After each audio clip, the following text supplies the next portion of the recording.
Tous.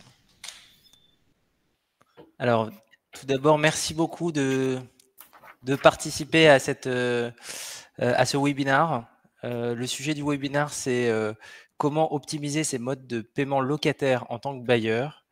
Et on est très heureux d'avoir comme participant à nos côtés Olivier Debos d'Inly. Donc, Olivier, je peux vous laisser vous présenter, nous dire deux mots sur Inly. Bien sûr, bonjour à tous. Donc, effectivement, je suis Olivier Debos, le directeur financier d'Inly.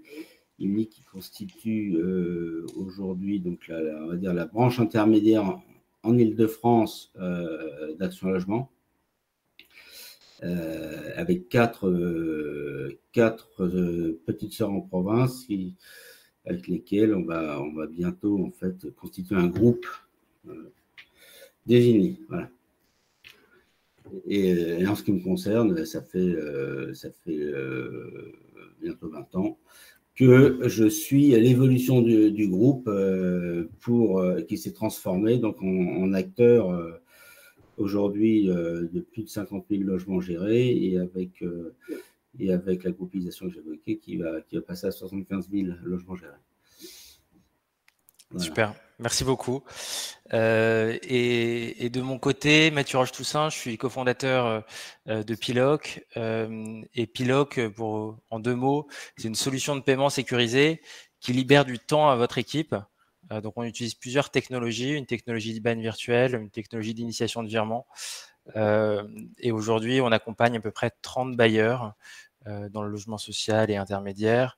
Et ça représente à peu près 350 000 contrats qui sont équipés d'un IBAN virtuel et donc pour lesquels 100% des encaissements sont rapprochés. Alors, pour vous redonner un petit peu le déroulé de ce webinaire, on va démarrer par un petit état des lieux, revenir sur quels sont les modes de paiement aujourd'hui qui sont proposés aux locataires chez les bailleurs. Donc, c'est une étude qui reprend, on va dire, pas mal de retours qu'on a pu avoir sur à peu près 90 bailleurs et les différents défis rencontrés, les irritants qu'on peut rencontrer sur certains modes de paiement. Et puis, on rentrera après plus dans le détail sur comment optimiser les modes de paiement locataires avec le retour d'expérience d'Olivier. On a mis les questions-réponses à la fin. Bien entendu, l'idée, c'est que ce soit un échange, donc n'hésitez pas à poser vos questions. Je crois que vous pouvez le faire directement avec juste en bas de l'écran, une petite possibilité pour envoyer vos questions et puis on tâchera d'y répondre au fil de l'eau. Est-ce que ça vous va à tous? Oui, très bien. Très bien. Super. Alors, je démarre sur le petit état des lieux des modes de paiement locataires. Donc, bien entendu, le prélèvement reste aujourd'hui le mode de paiement dominant, mais derrière, il y a quand même une multitude de modes de paiement autres. On pense notamment à la CB, en ligne et sur TPE, au virement, au chèque, au type, aux espèces et aux efficaces. Alors, la tendance vise à réduire certains modes de paiement qui sont soit plus chronophages, soit plus coûteux à prendre en charge. Et ensuite, on va retrouver un certain nombre d'irritants selon les différents modes de paiement. Olivier, peut-être que vous pouvez nous donner, vous, les irritants que vous aviez sur certains modes de paiement hors prélèvement. Et puis, je compléterai si ça vous va. Oui, alors bon, déjà, je retrouve à peu près, effectivement, dans l'état des lieux, là, en pourcentage, ce qu'on a connu ou notre position aujourd'hui, qui a évolué depuis qu'on a adopté la solution. En ce qui concerne les irritants, effectivement, déjà, il y a des solutions qui, aujourd'hui, pour les virements, étaient compliquées à suivre au niveau de l'identification, dans un premier temps, de qui régler, déjà. Et ça, c'était pour les virements, on va dire, classiques, bancaires. Même si nous, on avait pu mettre en place une solution, on va dire, entre guillemets, bricolée, on arrivait à traiter que la moitié des volumes en virement. Et il restait à peu près la moitié de ce qui était réglé en virement, qui nécessitait une identification humaine. Et donc l'irritant, c'est le manque de productivité sur ce type de choses, plus le risque d'erreur, évidemment, donc on va dire un manque de fiabilité. Voilà. Et par ailleurs, pour les virements, j'imagine que c'est le cas chez beaucoup de bailleurs. Vous avez beaucoup de RIB également qui circulent. Et donc, on a dressé des RIB à droite et à gauche, et derrière ces RIB, d'ailleurs, peuvent, le cas échéant, être détournés, et puis on se retrouve avec des tentatives de prélèvement frauduleux, alors qu'à la base, l'idée, c'était de donner un RIB pour qu'un locataire puisse payer. Voilà. Donc ça, c'est un irritant aussi, bien sûr. Après, il y a également tout ce qui est coût, et puis enfin, il y a les coûts sont très différents, avec des écarts considérables entre les différentes solutions. En ce qui nous concerne, les types, bien sûr, coûtaient très cher, les cartes bleues coûtent très cher, même si c'est un moyen de paiement, bien sûr, qui s'est développé ces dernières années, mais quand on compare, bien sûr, au prélèvement, là, c'est pas comparable, mais quand on compare également aux solutions telles que celle de Piloc avec un RIB nominatif, il y a également un gain substantiel. Voilà, donc grosso modo, c'est plus moderne et ça sécurise et c'est plus productif. Voilà, pour répondre aux irritants que je viens de citer. Super, merci beaucoup. Peut-être pour compléter, est-ce qu'il y a certains bailleurs, vous, je sais que de votre côté, c'était plus le cas, mais il y a certains bailleurs qui ont encore des espèces ou de l'efficace. Bon, là, l'intérêt est assez évident, c'est soit la manipulation d'espèces en agence, ça pose un problème de sécurité pour vos agents d'accueil, et puis il y a aussi une question aussi de coût. Même quand c'est externalisé via des solutions type efficace, ça peut devenir très cher. Alors certains bailleurs en font passer une partie aux locataires, mais bon, c'est vrai que ça peut perdre un peu de son sens aussi.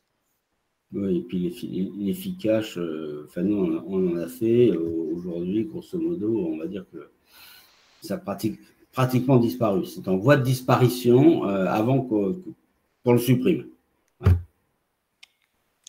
Très clair. Alors, je ne sais pas si certains d'entre vous ont des questions. N'hésitez pas à intervenir sur le chat. On sera ravis d'y répondre. Bien entendu, les chiffres que vous voyez apparaître ici sont des chiffres, c'est des moyennes qui ont été recomposées à partir d'à peu près 90 bailleurs rencontrés. C'est vrai qu'on va avoir des bonnes différences chez certains bailleurs qui peuvent avoir plus de prélèvements et chez d'autres beaucoup moins. Alors, si ça vous va, je poursuis sur les défis que ça pose aux bailleurs en termes de gestion des paiements locataires. Donc, le premier défi identifié, c'est celui de la traçabilité, pouvoir établir vraiment un statut des paiements le plus rapidement possible pour aussi pouvoir prendre en charge potentiellement les situations d'impayés. Il y a un gros enjeu aussi qui est autour de l'interopérabilité. L'identification du payeur qu'on évoque ici, en fait, c'est des choses qui peuvent être assez chronophages, surtout quand on va avoir un proche, un parent qui paye ou un conjoint qui ne porte pas le même nom, qu'il y ait une référence qui n'est pas forcément saisie de la bonne manière. Là, l'enjeu, c'est de pouvoir vraiment identifier automatiquement le payeur et le remonter dans les outils métiers. Donc l'interopérabilité est clé pour faire gagner du temps, on va dire, sur toute la chaîne. Il y a un enjeu de sécurité, ça on y reviendra, mais bon, Olivier l'a un petit peu évoqué, c'est celui des fraudes qu'il peut y avoir sur le RIB, votre compte principal. Ça peut être aussi des fraudes qui sont croissantes auprès de vos locataires, donc de tentatives de fraudeurs, de se faire passer pour le bailleur et d'essayer de détourner des fonds auprès de vos locataires. Et les deux autres sujets, c'est un sujet d'usage. Les locataires attendent aussi des modes de paiement qui sont simples, rapides, et un sujet de coût. l'optimisation des modes de paiement permet aussi potentiellement de générer des économies substantielles, comme le disait Olivier. Et donc là, l'idée, c'est d'avoir un bon mix qui permette potentiellement de faire des économies sur les frais de transaction. Olivier, si on revient sur votre stratégie autour des modes de paiement, donc j'ai remis ici la situation qu'il y avait avant Piloc, mais peut-être ce serait intéressant d'avoir votre stratégie aujourd'hui en fait en termes de mode de paiement. Qu'est-ce que vous souhaitez privilégier et pourquoi? Alors, en premier lieu, on aimerait avoir 100% de prélèvement, mais bon, malheureusement, ce n'est pas le cas. Puisqu'économiquement, c'est ce qu'il y a de mieux, c'est fiabilisé, ça fonctionne. Bon, dès lors qu'il y a grosso modo 40% effectivement des règlements locataires qui ne se font pas par prélèvement, nous on est à peu près effectivement, on doit être à 62% aujourd'hui, donc on se situe dans ces eaux-là. Il reste le type est de plus en plus cher. Peu satisfaisant et en plus ça encourage à continuer à faire des chèques parce que souvent c'est du chèque plus type, c'est pas que du type, il y a du chèque plus type également. Donc nous on se dit que le type on va pas continuer et donc d'ailleurs on l'a arrêté, c'est le premier mois en ce moment où on n'a plus de type, donc on peut pas encore vous dire quel est l'effet sur les autres formes d'encaissement? C'est un peu tôt, mais on a décidé d'arrêter le type. Voilà. Donc, à la fin du mois, on pourra faire un premier état des lieux pour voir comment ça s'est réparti entre les prélèvements, les virements, les cartes bleues et les virements Piloc ou non. Voilà. Et justement, comment vous communiquez aux locataires qui payaient en type? Comment vous leur communiquez en fait soit un nouveau mode de paiement, soit l'arrêt? On fait des campagnes donc de communication ciblée, donc en retenant les périmètres des locataires, utilisant chacun des moyens de paiement que l'on souhaite faire évoluer ou voire supprimer. Donc tous ceux qui règlent par chèque d'un côté, tous ceux qui règlent par type de l'autre, ponctuellement ceux qui règlent encore par efficace. Et puis par ailleurs, on vise aussi ceux qui payent aujourd'hui par carte bleue pour essayer de les faire évoluer vers du RIB nominatif. Alors pourquoi? Parce que grosso modo, en ce qui nous concerne, la carte bleue, c'est 2,5 fois plus cher que le RIB nominatif, déjà. Donc là, il y a un impact financier récurrent, important. Après, tout ce qui est virement, on en a parlé tout à l'heure, moins il y a de virements hors Piloc, plus on est gagnant, tant en termes de fiabilité, de sécurité et de productivité. Voilà. Donc, du coup, c'est important pour nous de viser également ceux qui règlent encore en virement hors Piloc. Pareil, sur des campagnes dédiées sur lesquelles vous avez pu nous assister sur des campagnes d'emailing, mais on fait des campagnes, on va dire, dématérialisées par ailleurs hors emailing avec l'édition également des appels d'envoyés. Voilà. Pour donner un exemple, voilà un petit peu à quoi peut ressembler une campagne. Donc, il y a un élément de langage assez important, c'est on parle plus d'IBAN virtuel pour les locataires, mais plutôt de RIB nominatif. C'est un élément de langage, mais c'est un élément de langage important pour les rassurer aussi au moment de leur paiement. Et puis le RIB reprend quand même les codes d'un RIB classique, donc pour eux c'est transparent. La seule différence, c'est qu'ils vont voir apparaître aussi ce petit encart et un certain nombre de précisions qui peut les rassurer aussi et éviter rendre infalsifiable en fait quelque part ce RIB si jamais il tombait entre de mauvaises mains. Voilà. Et on peut ajouter également que avant qu'on adopte la solution Piloc, nous étions sur le point d'adopter des solutions proposées par nos banques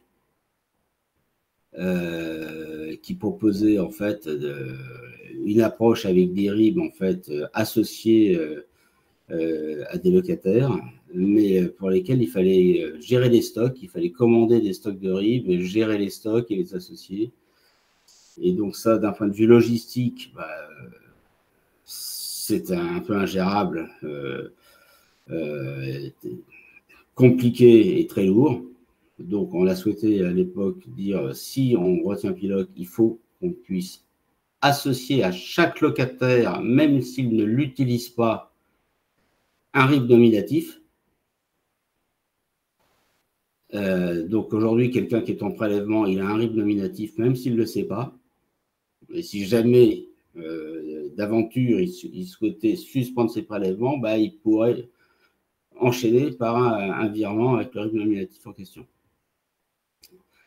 Et puis, par ailleurs, on n'est pas dépendant de la banque. Ça veut dire que si on souhaite changer de banque, on peut toujours avoir cette solution du RIB nominatif Piloc. Alors que dès lors qu'on travaille avec une banque qui délivrait un service comme celui que je mentionnais juste avant, c'est-à-dire que quand on change de banque, on est un peu obligé de remettre en question le service et de voir si le nouvel acteur, partenaire bancaire, le propose. Voilà. Donc, c'était un choix de ne pas être dépendant d'une banque. Je vois qu'on a une question dans le chat. Est-ce que la mise en place technique de Piloc a été complexe? Alors, il n'y a personne de la DSI. Moi, de ma fenêtre, j'ai pas l'impression que ça a été très complexe du tout. Franchement, Donc ici, on a rappelé rapidement les objectifs, mais qui ont déjà été mentionnés. Donc le fait de concrétiser en fait des gains de productivité, parce qu'avant de se poser la question de comment optimiser ces modes de paiement locataires, c'est intéressant de regarder en fait aussi pourquoi.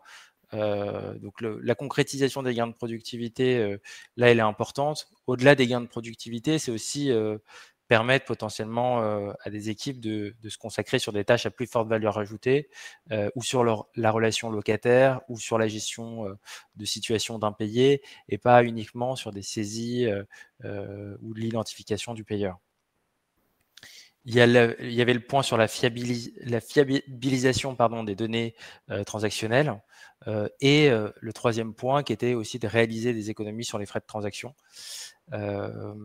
Et si on reprend du coup le comment, donc ça vous l'avez pas mal évoqué, Olivier, l'utilisation du coup de l'IBAN virtuel, en fait le fait de proposer aux locataires un nouveau mode de paiement en alternative, par exemple au type ou à l'efficace.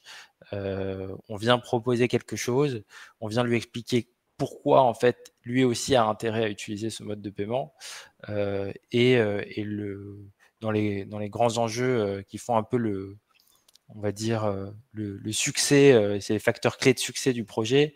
Il y a l'interopérabilité, donc qui rejoint un petit peu la mise en place technique.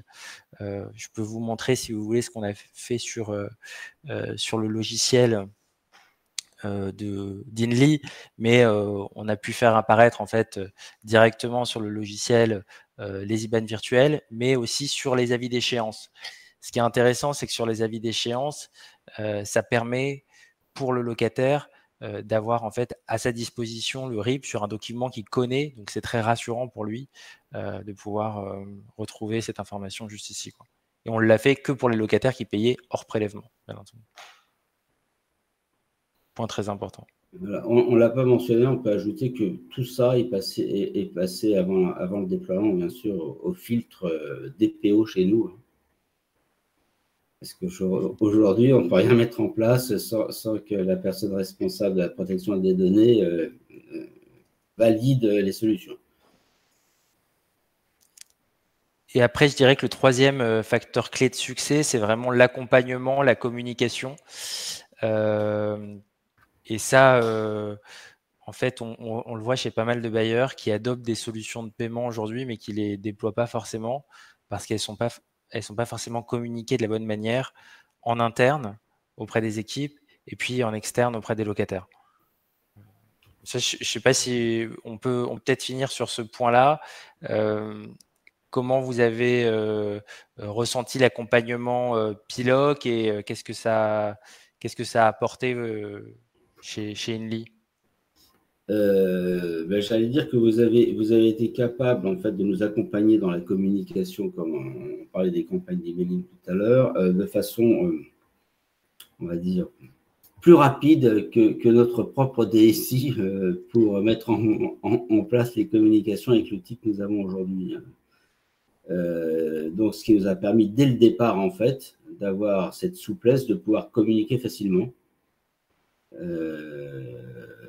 Et au fur et à mesure, on a fait des campagnes répétitives. Et on voit bien qu'à chaque fois qu'on répète les campagnes, eh bien, ça évolue. Voilà. Donc, quand on prend du recul entre les changements, les changements de pratiques liés aux locataires et donc aux nouveaux locataires et le déploiement d'une solution comme celle-ci, grosso modo, moi, pratiquement 2 ans, ce que j'ai constaté, c'est qu'on a gagné près de 7% sur les virements en plus. Voilà. Et aujourd'hui, la grosse partie des virements est bien sûr en RIB nominatif. Au passage, tout ce qui est type avait déjà diminué par 2, est passé de 8 à 4%. Les chèques, naturellement, ils baissaient, donc ils avaient été divisés par 2 également. Les règlements par carte bancaire ont fait uniquement plus de 2%. Et la partie prélèvement est assez stable. Ouais. Ok. Très clair. C'est valable sur une seule entité, qui est Île-de-France, tout ce que je dis aujourd'hui, puisque je ne me suis pas penché sur les autres les INLI en région. Oui, il y a quelques différences sur les INLI en région, mais globalement, ça suit quand même pas mal la même tendance. Je reviens pas forcément sur le principe de l'IBAN virtuel, mais vous aurez la possibilité si vous le souhaitez, de nous recontacter pour qu'on puisse organiser une présentation. Ce qu'il faut juste avoir en tête, c'est que là, l'intérêt des RIB nominatifs, c'est qu'ils protègent aussi votre compte, dans le sens où c'est des IBAN qui sont enfants de votre compte principal, donc vous ne communiquez plus votre compte principal, et surtout c'est des IBAN qui sont unidirectionnels sur lesquels vous ne pouvez recevoir que des encaissements. Donc il est plus possible de mettre en place un mandat de prélèvement à partir d'un RIB nominatif. Ça, c'est un point très important parce qu'en matière de sécurité, en fait, vous protégez aussi votre compte en utilisant cette solution. Et comme les IBAN nominatifs sont rattachés à une référence locataire, le fait que ce soit Sandra Durand, un conjoint ou autre qui paye, qui ne porte pas le même nom ou qui se trompe de référence, on va quand même être capable de remonter l'écriture transactionnelle et d'imputer le bon compte locataire avec la référence. Donc voilà un petit peu ce qu'on souhaitait vous présenter aujourd'hui avec Olivier Daubost d'Inly. Je ne sais pas si vous avez des questions. Si vous en avez, n'hésitez pas à les poser dans le chat qui est en bas de votre écran.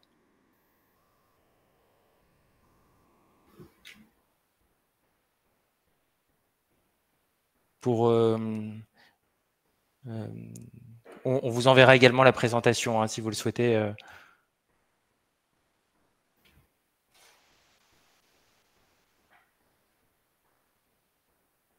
Alors, j'ouvre le chat pour voir s'il y a des questions.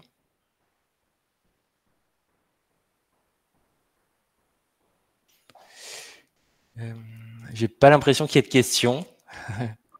N'hésitez pas hein, si vous en avez. Ce sera avec plaisir qu'on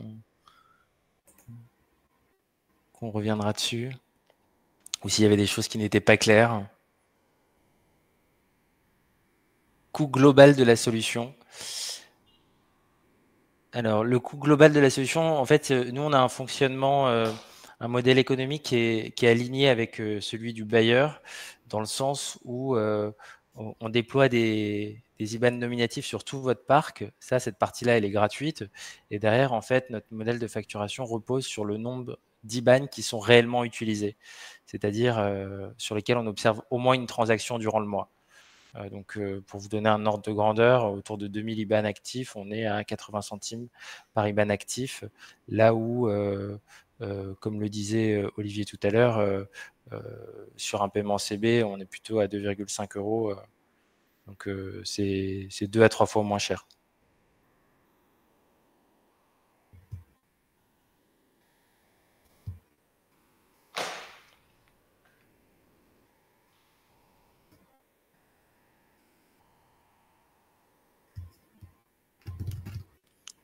Voilà. N'hésitez pas si vous avez d'autres questions.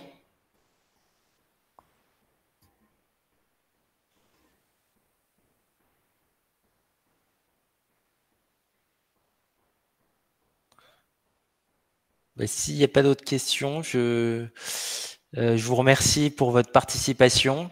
Et puis, je tiens à remercier aussi Olivier pour son temps et pour ces échanges.